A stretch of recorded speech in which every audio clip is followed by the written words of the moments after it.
Ô Paloma, foi o que você acabou de comer.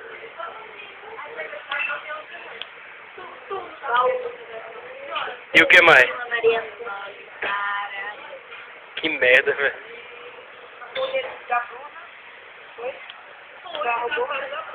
Ceboseira do prato de Luana. Pior que é mesmo. Prato mais organizado. Bonitinho. Tamires reclamando ali da vida. O cara é muito bonito. Porra, na hora que eu vou fazer palhaçada, né? Paloma frescando. Eita, pizza que a gente não comeu.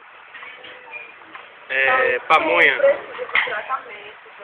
Na moral, eu não consigo.